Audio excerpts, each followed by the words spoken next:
Oh boy, This one is hard. what a year for Malayalam cinema.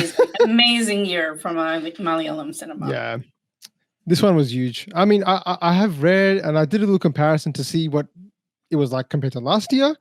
I've read a lot of people think it's been a bit of a down year, but again, last year was also incredible. So a down year doesn't mean last year was incredible. Yeah, it doesn't mean it's a bad year. It just means that it wasn't as good as last year necessarily. But oh my god, this one took me quite a while to get to my top one. I don't know which one. Who wants to start? do you guys want to start? Want me to start?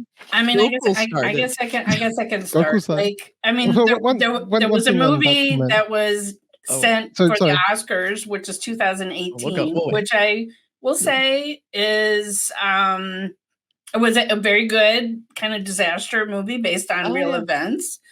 I really liked Iratta with Joji George playing this double role of these brothers, and there was this whole murder mystery. I thought it was incredible. But really, there can be only one, and that's, I'm going to murder this, I'm sorry, Nanpakal Naratu Mayakam. Oh, okay. It was directed by Lilo Joes Pellicerie and, of course, starring Mammotty. So you could say, I mean, it was a dual language. It was Malayalam and Tamil, because suddenly I don't know if that one was this year. I'm reading a lot of comments. No, I actually looked it up. It did play at the film festival in December, but it came out in theaters in January. So okay, I mean, that one.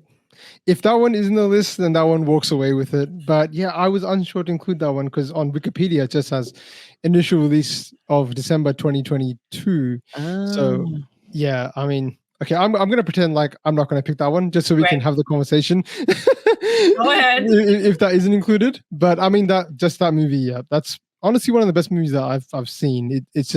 It blew me away from what it was done, and it was the first time I'd seen like Lijo actually work with. I mean, it's the first time he has worked with Mammotty, but it was the first time I saw Lijo as well and what he could do, and I was like, there's so much silence in that movie, and it was so beautiful, and it was intentional. Everything was so intentional in that movie, and it just leaves you like, what did I just watch? The ending was open ended, and that was surprising, and I was like, it just drove all these conversations that I had with my my co-hosts and other people online and people in the comments and obviously you guys. So it's definitely one that's was up there. So if I'm not picking Nanpakul, because I'm going to assume that it didn't come out in 2023 to keep this conversation going. Now 2018 is it's for me, I really like that movie a lot. Now I think it has a bit of a personal connection, not that I had any personal connection to that movie or the time there, but it was the first Malayalam movie that I had seen in cinema, like ever. Like so it was the first time I'd gone to cinema to see a Malayalam movie. It was very early on in our channels, really, starting off, and I was like, all right, well, there's a movie playing here, let me go see what it's like.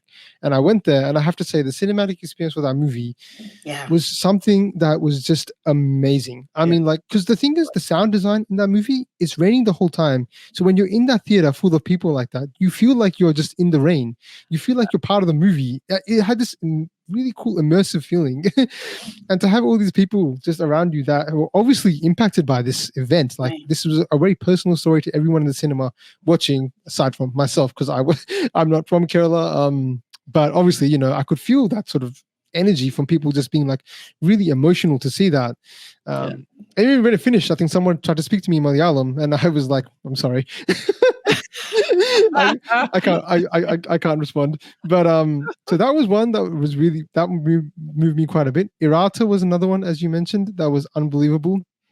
First time I'd seen Jojo George and the way he just transformed like that, and the way he was playing two roles, I was like, who is this guy? And I think Iratta still has one of my favorite scenes in Malayalam cinema. There's a scene of Jojo George in a canteen when he is just throwing this other guy around, and I cannot watch that movie. I cannot watch that scene without laughing or smiling, because I'm amazed at how well he's doing this, like physically just throwing this dude.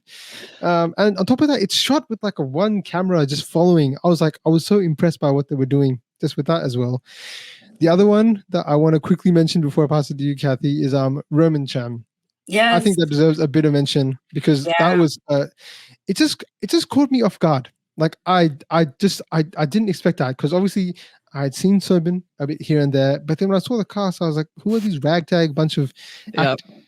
Anybody? I went to see it, and I realized these guys aren't even actors. They're all from like different like social media platforms or like different kinds of theater.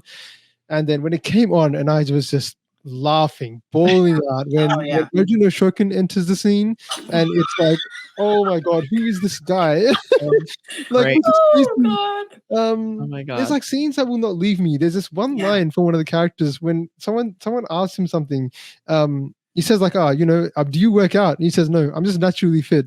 He says it in this like pantone, like this monotone, like way he says it. I was just like, this is so funny. I love this movie. And Romanchan definitely deserves up there. But if I have to pick one, I'm going to have to go 2018. I don't really, I know there's comments about the Oscar submission. I'm not really, whether it's the best choice for Oscars or not, I'm not really going into that. That's a whole nother conversation.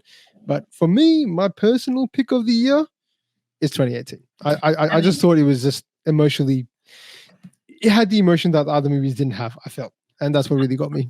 I've heard about the two recent Mammotty films, Connor Squad and Kaptal. And I really am anxious to see them, but I haven't been able to see them yet. And those are ones that I know people are talking about as well. Mammotty, what a year. Oh my God. Like this man. I know. Well, I feel like pretty much all the films you listed were my top three. It was hard to pick. Because when I saw The Afternoon Dream, the Mammotty film, Nampakal, I was so enchanted by it. I loved the sound design, like the radio and the movies on in the background. Like it was so odd.